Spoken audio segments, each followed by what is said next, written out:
கர்த்தருடைய கிருபை தேவனுடைய பிள்ளைகளாக நம்மோடு கூட இருந்து நடத்தும் என்று சொல்லி விசுவாசிக்கிறேன். கடந்த நாட்களிலே ஆண்டவர் கொடுத்த வாக்குத்தத்தங்களில் இருந்து மற்றொரு காரியத்தை நாம் பார்க்க போகிறோம். நாகும் தீர்க்கதரிசியின் புஸ்தகம் முதல் அதிகாரத்திலே 13வது வசனத்தை நமக்கு வாக்குத்தத்தமாய் கர்த்தர் கொடுத்தார் அல்லவா? இப்போதும் நான் உன்மேல் இருக்கிற அவன் நுகத்தை முறித்து, நுகம் என்கிற காரியத்தை குறித்து கடந்த நாட்களிலே நம்ம பார்த்தோம். நுகம் என்பது ஒரு பாரத்தை குறிக்கிறது.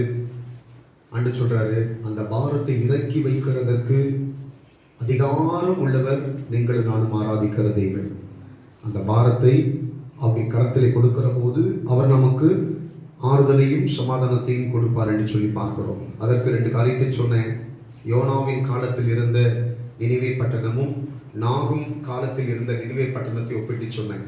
ஆண்டுடைய கரத்திலே அர்ப்பணித்தவர்கள் மீட்கப்பட்டார்கள், அர்ப்பணிக்க மறந்து போனவர்கள் அந்த இடத்திலே அழிக்கப்பட்டார்கள் என்று சொல்லி பார்த்தோம்.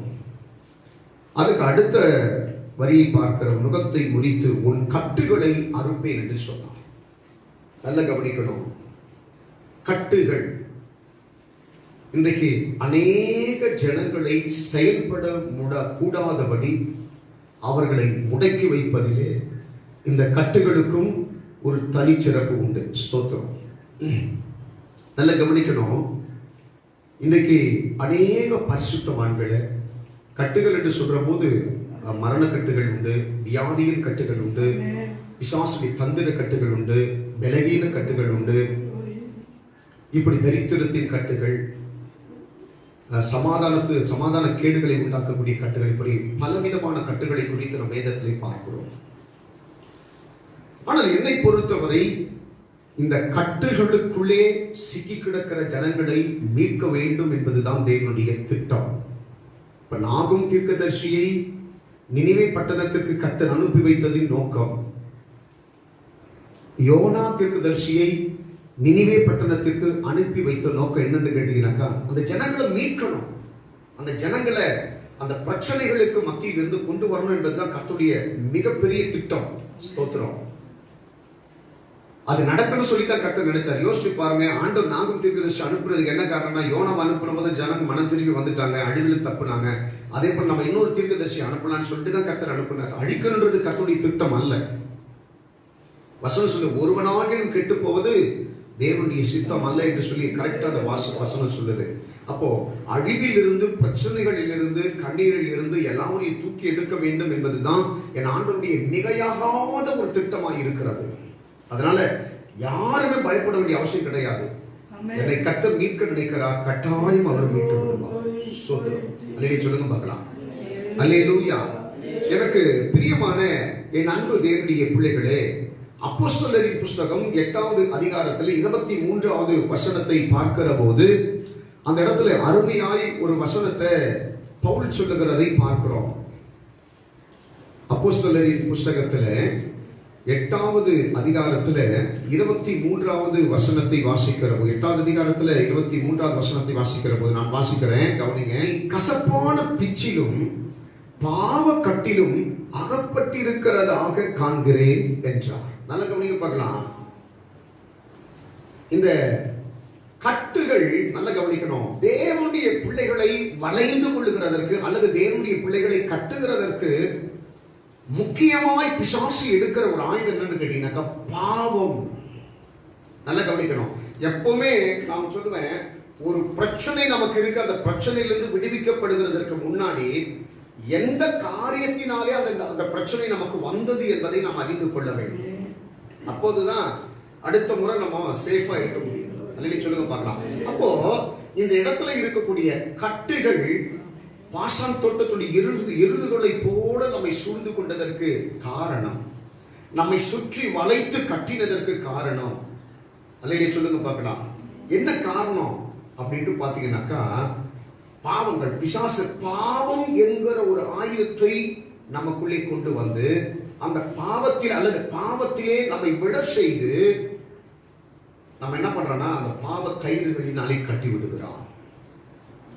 கர்த்தருடைய பரிசுத்தமுள்ள நாமத்திற்கு மகிமை. அதனால்தான் தேவனுடைய பிள்ளைகள் ஜாக்கிரதையா இருக்கணும். ஆண்டவர் ஒரு வசனத்துல புகைப்படல அழகா நமக்கு சொல்றாரு, ஜாக்கிரதையா இருங்க, பிசாசு எவனை விடுங்கலாமோ என்று சொல்லி சுற்றி திரிந்து கொண்டிருக்கிறார். யோசிச்சு பாருங்க, யாரு எந்த பிரச்சனைகளை கொடுத்தா விழுந்து போவார்கள், அவர்களை சுற்றி வளைத்து கட்ட முடியும் என்று சொல்லிதான் அவனுடைய நோக்கம். இந்த ஒவ்வொரு, அதுவும் முக்கியமா பாத்தீங்கன்னாக்கா தேவனுடைய பிள்ளைகளை எப்படி கட்ட வேண்டும் என்று சொல்லி நினைத்திருக்கிறான். நல்ல கவனிக்கணுங்க. ஏன் கட்ட நினைக்கிறான்? நல்ல கவனிக்க பார்க்கலாம். ஏன் கட்ட நினைக்கிறான்? தேவனுடைய பிள்ளைகள் தெரிந்து கொள்ளப்படுகிற போதே அவர்களுக்கென்று பல ஆசீர்வாதங்களை கற்றுக் கொடுத்தார். எப்படி ஒரு பெண்ணை கல்யாணம் பண்ணி கொடுக்கிற போது அந்த பெண்ணுக்கு தேவையான சகல சீர்வரிசைகளும் அந்த தகப்பனுடைய வீட்டிலிருந்து அனுப்பப்படுகிறதோ, அதே போலதான் ரட்சிக்கப்படுகிற ஒவ்வொரு கர்த்தருடைய பிள்ளைகளுக்கும், தேவன் தெரிந்து கொள்ளக்கூடிய ஒவ்வொரு கர்த்தருடைய பிள்ளைகளுக்கும் அவர்களுக்கென்று வைத்திருக்கிற அந்த தீர்மானங்களையும், அவர்களுக்கென்று வைத்திருக்கிற அந்த ஆசீர்வாதங்களையும், அவர்களுக்கென்று வைத்திருக்கிற அந்த கிருபைகளையும் அவர்களோடு கூட கற்றுக் கொடுக்கிறார். நல்ல கவனிக்கணும். பிசாசுடைய திட்டம் கேட்டீங்கன்னாக்கா, தேவனுடைய பிள்ளைகளுக்கு கொடுத்தவைகளை எல்லாம் எப்படியாகிலும் தட்டி பறிக்க வேண்டும். அதான் பலவானை முந்தி கட்டினால் மாத்திரம்தான் அவனுக்கு உண்டானதை கொள்ளையிட முடியுமா? அப்ப ஆண்டவர் உங்களை தெரிந்து கொள்ளுகிற போது, ரட்சிப்பின் பாத்திரத்தை உங்களுக்கு மேலே வைக்கிற போது, பலவீனமானவர்களை அல்ல பலவானாய் புருஷனாய் கர்த்தரை மாற்றி இருக்கிறார். உலகிலே சொல்லுங்க பார்க்கலாம். பலமுள்ளவராய் தான் கர்த்தர் மாற்றி இருக்கிறார். ஆசீர்வதிக்கப்பட்டவனாய் தான் கர்த்தர் மாற்றி இருக்கிறார். இந்த நல்ல அப்படிப்பட்ட ஆசீர்வாதத்தை டைரக்டா பிசாசால தொட்டு பிடுங்க முடியாது. அப்படிப்பட்ட ஆசீர்வாதத்தை பிசாசால சாதாரண தட்டி பறிக்க முடியாது. நல்லா யோசிச்சு பாருங்க. யோபுவை நமக்கு ஒரு முன்மாதிரியா வச்சிருக்கிறாரு. யோபு வீட்டை சுத்தி பல முறை பிசாசு வந்து நிற்கிறான். ஆனா அவனை டெஸ்ட் பண்ண முடியல, அவனை தொட முடியல, அவனுக்கு உண்டானதை பிடிக்க முடியல. ஆண்டவருடைய சமூகத்துல வந்து நிற்கிற, எங்கடா போயிட்டு வரேன்னு கேட்கிறார் ஆண்டவர். உடனே அவன் சொல்றான், எல்லா வளமும் சுத்திட்டு வரேன். அப்ப ஆண்டவர் கேட்கிறார், என் தாசனாக யோபின் மேல் கவனம் வைத்தாயான்னு கேட்கிறார். அதுக்கு ஆண்டவன் அவன் சொல்றான், அது எப்படி முடியும்? ஒரு கரங்களை உயர்த்தி சொல்லுங்க பார்க்கலாம். நல்ல கவனிங்க. ஆண்டவர் கொடுத்திருக்கிற பலத்தோடு கூட, ஆண்டவர் கொடுத்திருக்கிற அபிஷேகத்தோடு கூட, ஆண்டவர் கொடுத்திருக்கிற ஆசீர்வாதத்தோடு கூட நீ தேவனுடைய சமூகத்தில் இருப்பாயானால் உனக்கு விரோதமா எத்தனை பேர் வேணாலும் எழும்பட்டும், உன்னை தொட யாருக்கும் பவர் கிடையாது. உன்னை தொடுவதற்கு யாருக்கும் அனுமதி கிடையாது. உனக்கு விரோதமா எழும்புவதற்கு யாருக்கும் அதிகாரம் கிடையாது. காரணம், நீ தேவனுடைய சட்டைகளுக்குள்ளே மறைக்கப்பட்டிருக்கிறாய். அதனால பிசாசு என்ன பண்றானா, ஆண்டவருக்கு கொடுக்கப்பட்டவைகளை பிடிக்குவதற்கு பாவம் எனக்குடைய ஒரு வலையை உனக்கு மேலே விரிக்கிறான். அந்த வலையை மாட்டின உடனே என்ன ஆகுதுனாக்கா, முதல்ல இந்த பன்னியெல்லாம் பிடிக்கிறவங்க எல்லாம் பாத்தீங்கன்னு வச்சுங்களேன், முதல்ல கைகளை கட்ட மாட்டாங்க, முதல்ல வலை போட்டு பிடிச்சிருவாங்க. வலை போட்டு பிடிச்சிட்டு அதுக்கப்புறம் என்ன பண்ணுவாங்கன்னா, ரெண்டு காலை கட்டுவாங்க, இடையில ஒரு கொம்பு விட்டு அப்படி தூக்கிட்டு போவாங்க. பாத்துருக்கீங்களா? முதல்ல வலை போட்டு தான் பிடிப்பாங்க. அதே போலதான் பாவம் என்கிற வலையை தேவனுடைய பிள்ளைகளுக்கு மேலே வீசி பிடிப்பட்டவர்களை அவனுடைய பாவ கயிறுகளினாலே அவன் கட்டுவான். இன்னொரு வசனத்தை உங்களுக்கு நான் நினைவுபடுத்த விரும்புகிறேன். யோபுவின் புஸ்தகம் 14வது அதிகாரத்துல, யோபுவின் புஸ்தகம் 14வது அதிகாரத்துல 17வது வசனத்தை வாசிக்கிற போது பக்தன் யோபு சொல்றாரு. நல்ல கவனிங்க பார்க்கலாம். 14:17 நான் வாசிக்கிறேன், கவனிங்க. என் மீறுதல் ஒரு கட்டாக கட்டப்பட்டு இருக்கிறது. யோபு என்ன சொல்றாரு? நல்ல கவனிக்கணும்.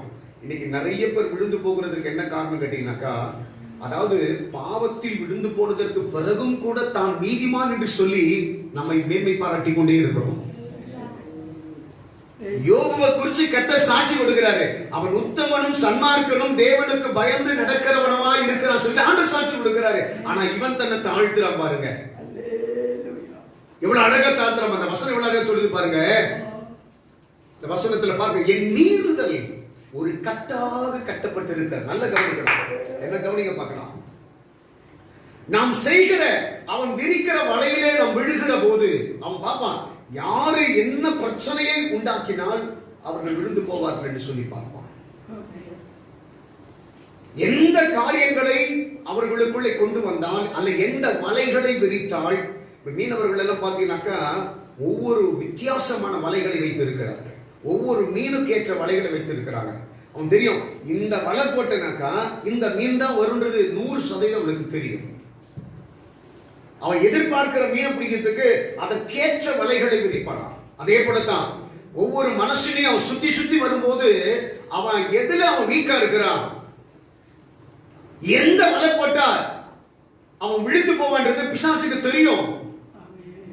அந்த வலையை விரித்து உன்னை வீழ்த்துவதற்காகவும் பாவ கயிறுகளிலே உன்னை கட்டுவதற்காகவும் அவன் அலைந்து கொண்டிருக்கிறான் என்பதற்காகத்தான் கர்த்தருக்கு எச்சரிப்பின் சத்தத்தை கற்றுக் கொடுக்கிறார்கள். எவனை விடுங்களாமோ சொல்லிட்டு பிசாசு வகை தேடிட்டு இருக்கிறான், ஜாக்கிரதையாயிரு சொல்லுங்க பார்க்கலாம். அப்போ இந்த யோபு அழகா சொல்றாரு பாருங்க, என்ன பண்ணனா பாவ கயிறுகளினாலே என்னை கட்டி வைத்து ஆண்டவர் எனக்கு கொடுத்த இந்த செல்வ சீமான் என்கிற அந்த உயர்வை எல்லாம் பிசாசு என்ன பண்ணிட்டானா தட்டி பறித்து கொண்டவன். அவனுடைய உயர்வு தட்டி பறிக்கப்பட்டது, அவனுடைய குடும்ப ஐக்கியம் தட்டி பறிக்கப்பட்டது, அவனுடைய மேன்மைகள், அவனுடைய சரீரத்துடைய பலம் எல்லாம் தட்டி பறிக்கப்பட்டு அவனை பார்த்து 4 பேர் வியாக்கியானம் செய்யக்கூடிய அளவிற்கு அவனுடைய வாழ்க்கைய ஒரு வீழ்ச்சி காணப்பட்டது.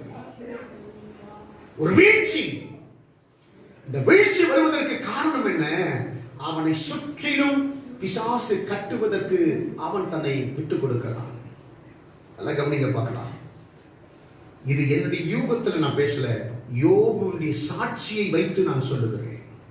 இன்னொரு காரியத்தை நான் உங்களுக்கு நினைவுபடுத்த விரும்புகிறேன்.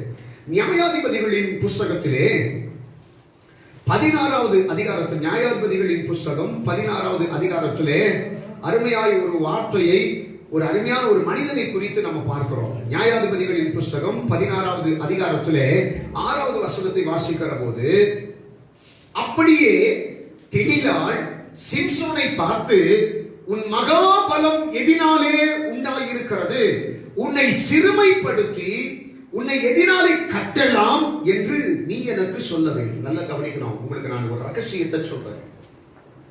நீ தேவனோடு கூட இருந்தால் நீ பலமுள்ள ஒரு மனிதனாய் இந்த உலகத்திலே உலா வர முடியும். நீ தேவனோடு கூட இருந்தால் உன்னுடைய ஆசீர்வாதம் கடுகளவு கூட குறையாது. நீ கர்த்தரோடு இருந்தால் ஒருவருடைய கை உனக்கு விரோதமாய் எழும்பாது. நல்ல கவனிக்கணும். நீ கர்த்தரோடு கூட இருந்தால் நீ ஆசீர்வதிக்கப்படுகிறதற்கு பல காரணம் சூழ்நிலைகளை கர்த்தர் உனக்கு கொடுப்பார். நல்ல கவனிக்கணும். இந்த பெண் கேட்கிறா, என்ன கேட்கிறா? உன்னுடைய மகா பலம் எதினால் இருக்கிறது, அவைகளை நான் கட்டுகிறதுக்கு. நல்ல கவனிங்க. அவன் இந்த மனிதனுக்கு விரிக்கப்பட்ட வலைய விழுந்துட்டான். இப்ப அவன் என்ன பண்றான்? என்னுடைய பலம் இதனால் தான் வந்தது என்று சொல்லி அடுத்த ஸ்தோத்திரம் 16வது அதிகாரத்துல 17வது வசனத்துல சொல்லிடுறான். அப்ப நல்ல கவனிக்கணும். அவன் வலையில் விரிக்கப்பட்ட வலையிலே விழுந்து போனதினாலே அவனை அந்த பாவ கயிறுகளினாலே அவள் கட்டுகிறாள். நல்ல கவனிக்கணும். இன்னைக்கு நிறைய கர்த்தருடைய பிள்ளைகள் தனக்கு மேலில் இருக்கிற அந்த அபிஷேகத்தை, தனக்கு மேல் இருக்கிற அந்த அக்கினியை, ஆண்டவர் கொடுத்திருக்கிற அந்த பரிசுத்தத்தை அற்ப காரியங்களுக்காக விட்டு கொடுத்து பிசாசுடைய கட்டுகளினாலே அகப்பட்டு வெளியில வர முடியாம எத்தனை பேர் போராடி கொண்டிருக்கிறீர்கள்? எத்தனை பேர் போராடிட்டு இருக்கிறீங்க? ஆண்டவர் சொல்றாரு, இந்த கட்டுகளின் நிமித்தமாகத்தான் இன்றைக்கு நினைக்கிற காரியங்கள் உன்னாலே செயல்படுத்த முடியாதபடி நீ கலக்கி கொண்டிருக்கிறதை கர்த்தர் வெளிப்படுத்துகிறார். ஒரு ஆமென் சொல்லுங்க பார்க்கலாம், ஒரு அல்லேலூயா சொல்லுங்க பார்க்கலாம். அப்ப நல்ல கவனிங்க பார்க்கலாம். இவனை யாராலையும் கட்ட முடியல, இவனை யாராலையும் ஜெயிக்க முடியல, இவனுக்கு விரோதமா யாராலையும் எடுக்க முடியல, எல்லாத்தையும் பிச்சு உடைச்சிட்டு ஓடியாந்துறான். கடைசியில் இந்த மனுஷனுடைய நிலை என்ன தெரியுமா? கண்கள் கொடுக்கப்பட்டு மாவரைப்பதற்கு அந்த மனுஷனுடைய பலம் எங்க உபயோகம் பண்ணுது? அதாவது நல்ல புரியும்பாங்க, பலம் கொடுத்த, கிருபைகளை கொடுத்த தெய்வம் காரணம் அல்ல, பலம் பெற்ற, கிருபைகளை பெற்ற இந்த மனிதன் தான் காரணமாய் மாறிவிடுகிறார்.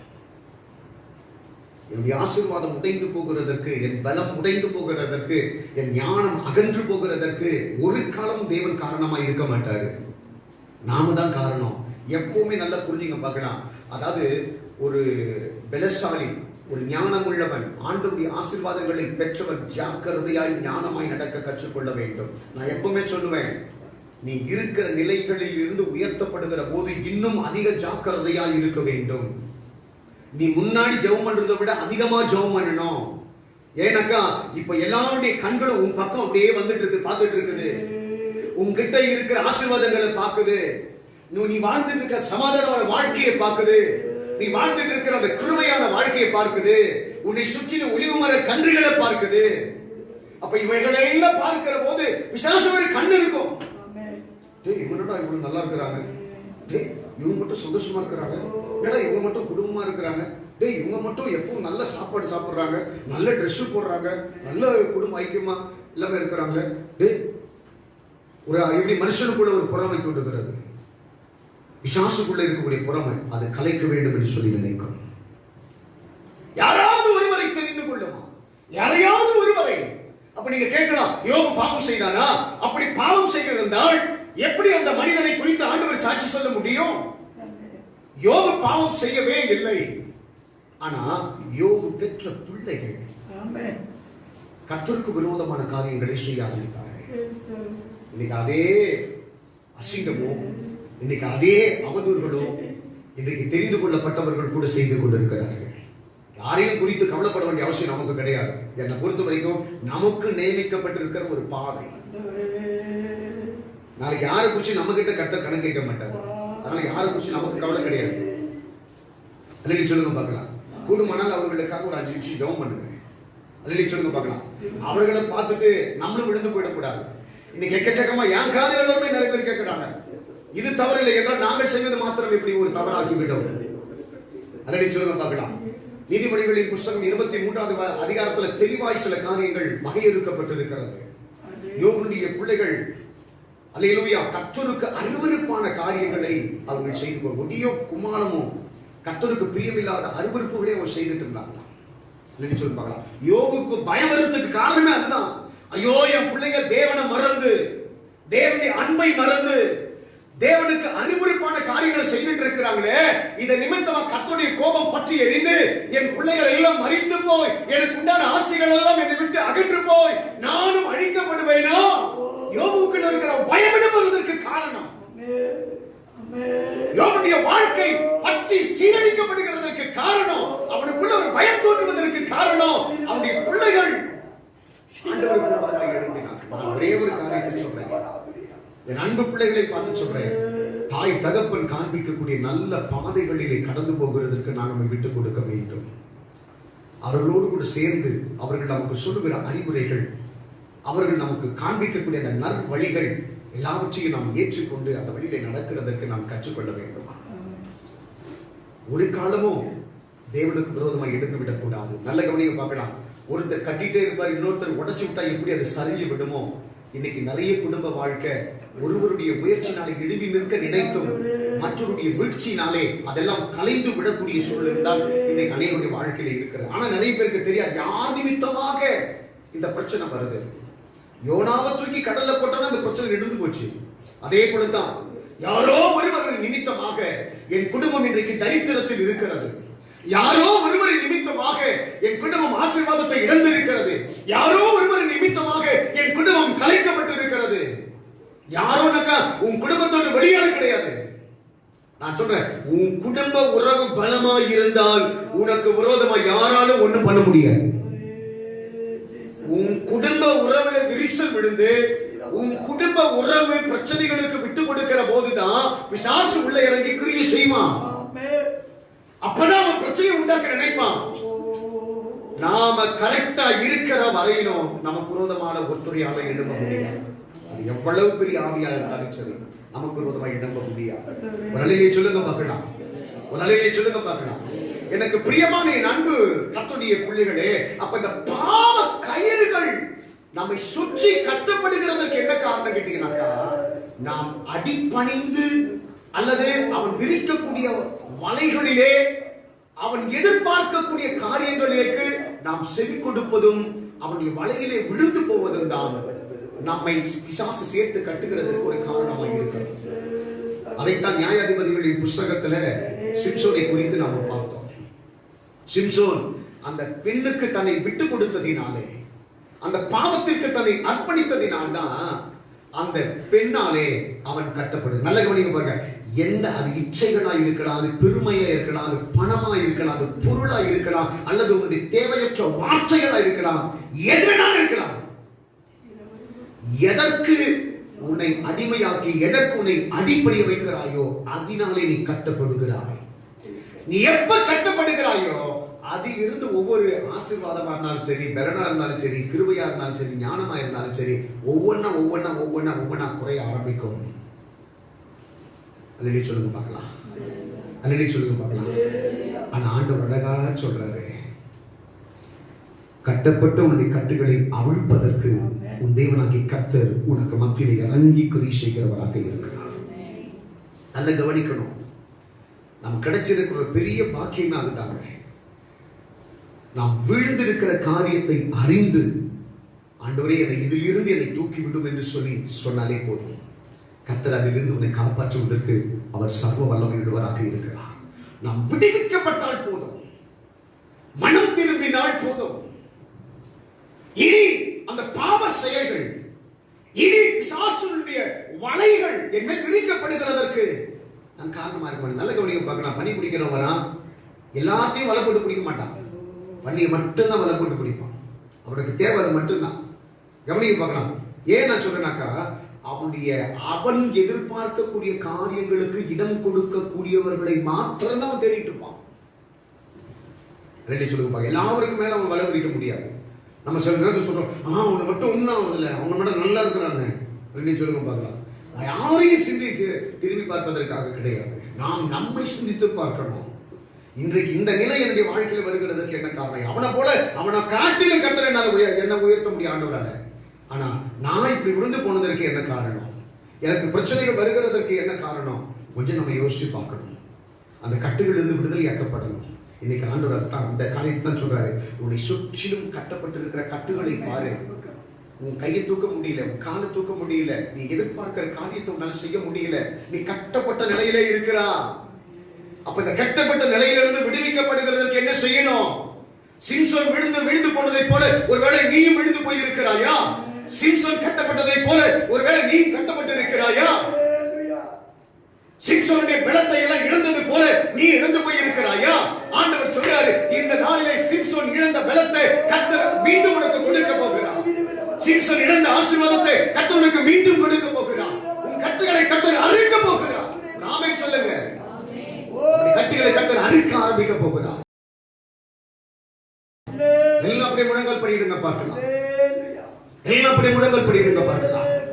நுகம் என்கிற பாரத்தை உன்னை விட்டு அகற்றிவிட உன் சமூகத்தில் நிற்கிற தேவன் உன்னை சுற்றிலும் வைத்திருக்கிற கட்டுகளை கர்த்தர் அறுத்து கொட போகிறார். ஒரு நெருப்பு பட்டு கயிறு எப்படி தெரிக்கிறதோ அதே போல அக்கினியான தேவன் உனக்கு முன்பதாக இருக்கிறார். அக்கினியான தேவன் உன் கட்டுகளை அறுக்க செய்ய போகிறார். எத்தனை பேரை நம்ப முடிகிறது? எத்தனை பேரை நம்ப முடிகிறது? என்னை சுற்றிலும் கட்டப்பட்டிருக்கிற கட்டுகள் அறுக்கப்பட வேண்டும். ஆண்டவரே, நான் எழும்பி நிற்க வேண்டும். நான் இழந்த பலத்தை பெற வேண்டும். நான் இழந்த ஆசீர்வாதத்தை பெற வேண்டும். நான் இழந்த கிருபைகளை பெற வேண்டும். நான் இழந்த ஞானத்தை பெற வேண்டும். இழந்த குடும்ப உறவுகளை பெற வேண்டும். இழந்த ஐக்கியத்தை பெற வேண்டும். இழந்த ஆண்ட சகோதர ஸ்நேகத்தை நான் பெற வேண்டும். ரபாலா ஷகராபாலா கராபா நீமாகாலா தூராதாலா தீனாகாரா தூரியாத்தனமா நீமாகா தூரியாத்தி நிதல தூனனனத நதுரியாத்தி நரனபியா. ஆண்டவரே, மக்கள் நாங்கள் நன்றி செலுத்துகிறோம். ஆண்டவரே, இந்த கட்டுகளில் இருந்து மீண்டு வந்திருக்கிறோம். ஆண்டவரே, எத்தனையோ கட்டப்பட்டவர்கள் நீ தேடி போய் அவர்களுக்கு விடுதலை கொடுத்தாய். இந்த கட்டுகளில் கட்டப்பட்டிருக்கிற எங்களை கூட கர்த்தர் விடுதலை ஆக்கி ஆண்டவரே கர்த்தர் உயர்த்துவீராக. எங்களுக்கு நீ கொடுத்த ஆசீர்வாதங்களை திரும்பவும் வேணும். அது இரட்டத்தனையா வேணும். எங்களுடைய கருத்தில் நாங்கள் தருகிறோம். என் ஆண்டவரின் அன்பு பிள்ளைகளுக்கு துணையாக இருந்து இந்த கட்டுகளிலிருந்து கர்த்தர் விடுதலை ஆக்கி ஆண்டவரை சுயாதீனத்தோடு கூட உண்மை நாங்கள் ஆராதிக்க துதிக்க இந்த பூமியிலே உயர்ந்திருக்க கர்த்தர்களுக்கு உதவி செய்யும். எங்களுக்கு விரோதமாய் எழும்ப நினைக்கிற பொல்லாத ஆவிகளை ஒருமனப்பட்டு நாங்கள் கட்டுகிறோம். எங்களை அசைக்க வேண்டும், எங்களை வீழ்த்த வேண்டும், எங்களுக்கு விரோதமாய் எழும்ப வேண்டும் என்று சொல்லுகிற பெலிஸ்தியருடைய கூட்டங்களை ரகல தூணியாக்கி நிதனமியா இந்த கற்பாறைக்கு விரோதமாய் எழும்புகிற, கற்பாறைக்கு விரோதமாய் எண்ணம் கொள்ளுகிற, கற்பாறைக்கு விரோதமாக நிற்கிற இந்த கற்பாறைகளுக்கு விரோதமாய் ஆண்டவர் எழுப்பி நிற்க வேண்டும் என்று சொல்லி நினைக்கிற பொய்யாத நினைவுகளை இயேசுவின் நாமத்தினாலே நாங்கள் ஒருமனப்பட்டு கட்டுகிறோம். நாங்கள் கட்டுறோம். பொய்யாத ஆவியை நாங்கள் கட்டுறோம். அவையிடமே கூடாது. நாங்கள் கட்டுறோம். எத்தனையோ ஜெயத்தை எங்களுக்கு தந்தீங்க. எங்களுக்கு விரோதமா எழும்பின எத்தனையோ பேரை கட்ட தூக்கி எரிஞ்சு ஆண்டவரை உடைச்சி நிர்மூலமா போட்டீங்க. ஆண்டவர் இந்த நிமிஷத்துல எங்களை உடைய கருத்தை நாங்கள் தருகிறோம். நீர் எவ்வளவு பெரிய தேவன் என்பதை நாங்கள் அறிந்திருக்கிறோம். உடைய அதிகாரம் எப்படிப்பட்டது என்பதை நாங்கள் அறிந்திருக்கிறோம். ஆண்டவரை குப்பையில் இருக்கிற ஒரு மனுஷனை கூட கோபுரத்திலே கொண்டு வந்து நிறுத்துவதற்கு அதிகாரம் உடைய தேவன் என்பதை நாங்கள் பார்க்கிறோம். இந்த கருத்தை கொடுக்க நீங்க எல்லாவற்றையும் பார்த்துங்கப்பா. எங்களுக்கு டென்ஷனே கிடையாது. எங்களுக்கு பாரம் ஏற்றி வைக்க வேண்டிய அவசியமே கிடையாது. எல்லாவற்றையும் நீங்க பாத்துங்க. நீங்க பாத்துங்க. நீங்க பாத்துங்க. இயேசுவின் நாமத்தில் பிதாவே ஆமென். என் ஆத்துமாவே கர்த்தரை ஸ்தோத்திரி. என் முழுமே அவருடைய பரிசுத்த நாமத்தை ஸ்தோத்திரி. என் ஆத்துமாவே கர்த்தரை ஸ்தோத்திரி. கர்த்தர் செய்த சகல உபகாரங்களையும் மறவாதே. ஆமென். ஆமென். ஆமென். God bless you. கர்த்தர் உங்களை ஆசீர்வதிக்கட்டும். உங்கள் மேல் கர்த்தர் பிரியமாய் இருப்பாராக. ஆமென். வாழ்த்துக்கள்.